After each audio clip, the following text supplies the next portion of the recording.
إنما صنعوا كيد ساحر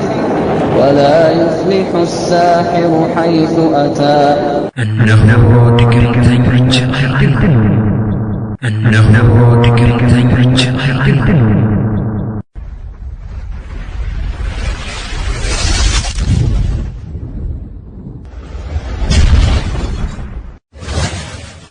علامات الساحر يا دغمتኛ ምልክት ምንድነው ድግምተኞችን በምን እናውቃቸዋለን ድግምተኞች እንደሚታወቀው እኔ ጠንቋይ ነኝ እኔ ድግምተኛ ነኝ እኔ መተተኛ ነኝ ብሎ ራሱን በዚህ የሚያስተዋውቅ በዚህም የሚታወቅ ሰው ላናገኝ እንችላለን በመሆኑም መድኃኒት ይሰራሉ አባባ መድኃኒት ይሰራሉ ጋሼ መድኃኒት ይቀመማሉ እየተባለ ነው የሚነገረው ይኸው እንደምናየው መድኃኒት የሚሰሩ ሰዎች ያለ ምን አትሄጂም እሳቸው እኮ መድኃኒት ያውቃሉ ነው የሚባለው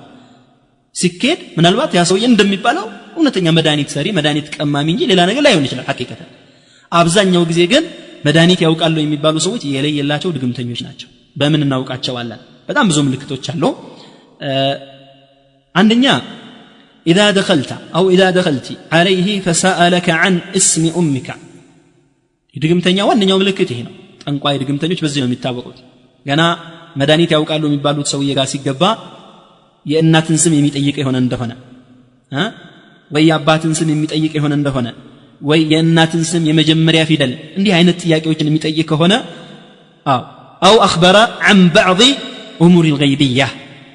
አንዳንድ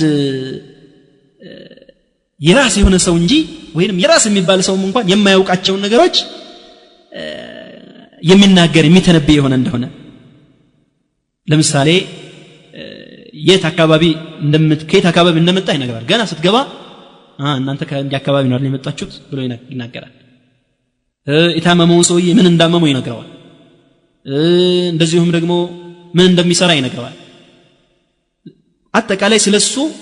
ሙሉ መረጃ ይነግረዋል አያውቀውም አይተዋወቁም ዛቤት ሄዶ አያውቅም እሱን አይቶት አያውቅም ነገር ግን እንዲህ አይነት ገይብያት ነገሮችን ይነግረዋል ይሄ ዋነኛ የድግምተኛ የጠንቋይ ምልክት ነው فاعلم انه يستعين بالجن ይሄ ሰውዬ ያንተን ስም የምትሰራበትን ቦታ አካባቢህን የመሳሰሉትን ስላንተ መረጃዎች የነገረው ማንንም አይደለም ጅን ቢሆን እንጂ በጅን የሚታገዝ ነው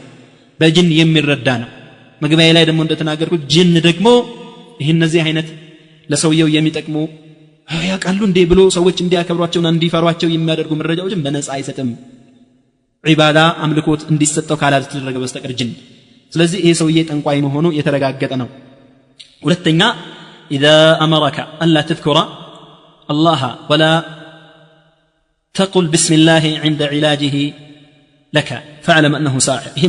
መድኃኒት ምናምን ይቀመሙና አንዳንድ ድግምተኞች ይሄ መድኃኒት ስትወር بسم الله አትበል ይላሉ ወይንም የአላህን ስም አትጥራ ምናምን በማለት የሚናገሩም አሉ ይሄ ዋነኛ ምልክታቸው ነው ማለት ነው ሌላው يعطي ورقه يكتب فيها بعض الايات የተለያዩ ወረቀቶችን የተጻፈባቸው ወረቀቶችን ይሰጥና ይሄንን ትራስ ውስጥ አድርግ ይሄንን አንጠልጥለው ይሄንን በረህ ላይ ስቀለው ምናምን ይያል ይናገራል ማለት ነውና እነዚህ ወረቀቶች ላይ አንዳንዴ የቁርአን አያቶች ተጽፈው እናያለን አያቱል ኩርሲ አንዳንዴ አላህ Subhanahu Wa Ta'ala ስሞች ምናምን ተጽፈው እናገኛለን ማለት ነው ይሄ ለተምዌህ ነው ሰውየው ለማታለልና ሰዎችን ለማሙኘት የሚያደርገው ነው ከነዚህ አያቶችና ከአስማኢላህ አልሁስና ከአላህ ስሞች በፊት ወይንም ደግሞ ከስር ወይንም ከጎን ምናምን ምን እናያለን ይሁን በአራት ማዕዘን ያላቸው ክብ ያላቸው አራት ማዕዘን ያላቸው እንደዚህ ነው ኮኮብ ምናምን ነገሮችን ተጽፈው እናያለን ማለት ነው እነዚህ ሑሩፎች ወይንም እነዚህ ምልክቶች እኛ ባይገባንም በቀጥታ ከሸይጣን ጋር የሚገናኝበት ቋንቋው ነው ተብሏል ከሸይጣንን የሚለምንበት ሸይጣንን እስቲጋታ የሚያደርግበት እሱን ከሱ ጋር የሚግባባበት የሚተጋገዝበት ቋንቋው ነውና እንዲህ አይነት ነገር ካለ ይሄም ድግምተኛ ለመሆኑ ዋና ምልክት ተደርጎ ሊቆጠር ይችላል ማለት ነው ሌላው انه لا يرفع صوته بما يقول ለምሳሌ ለሰውየው መድኃኒት ያደረኩልህ ነው ጠጋበል ምናምን ብሎ የሆነ ነገር ሲያነብንብ ይታያል ነገር ግን ያ የሚለው ነገር በትክክል አያስታውቅ ምንድነው የሚለው ዝም ብሎ ማጓራት መንቀጥቀጥ መጮ ማፏጨት እሪታ ጩኸት ምናምን ማሰማት ይሄ ጤነኛ የሆነ መድኃኒት የሚሰጥ ሰው ወይንም በሸሪዓም ሩቅያ የሚያደርግ ሰው እንዲህ ያደርግ ማለት ነው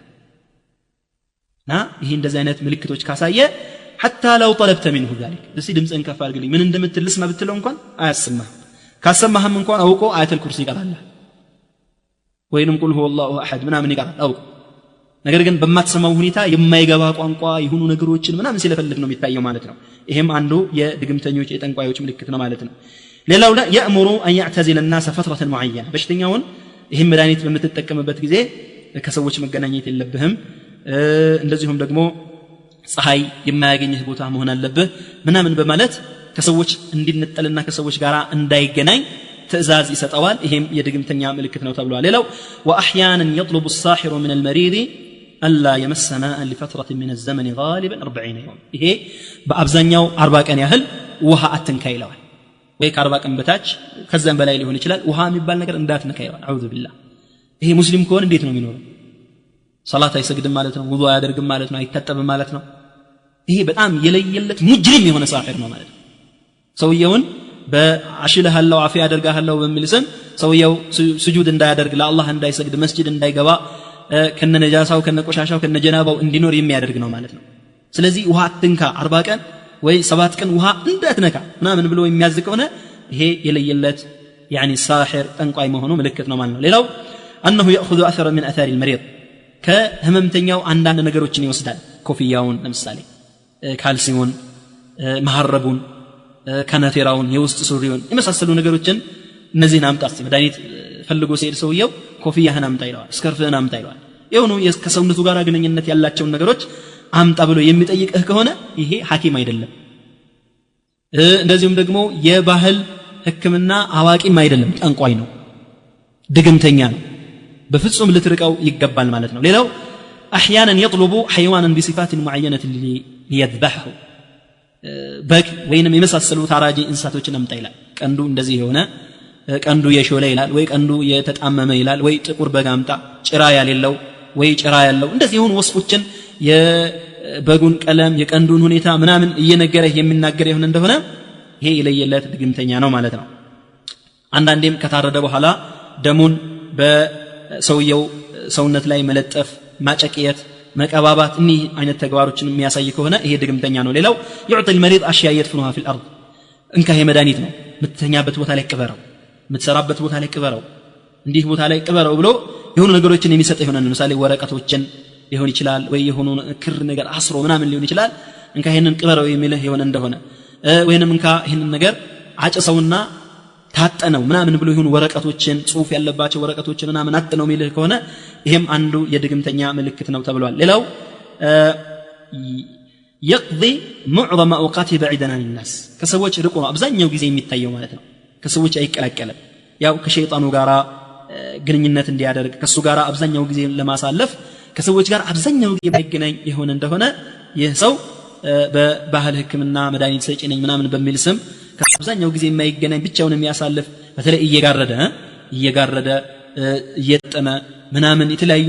ከጤነኛውና ከተለምዶ ወጣ ያሉ ተግባሮችን የሚፈጽም ሆኖ በመታየው ጊዜ ይሄ ጂኑ ሸይጣኑ አዞት ነውና ይሄንን ተግባር የሚፈጽመው በቀጥታ ይህ ሰው ድግምተኛ መሆኑን በማወቅ ልንጠነቀቀው ይገባል ማለት ነው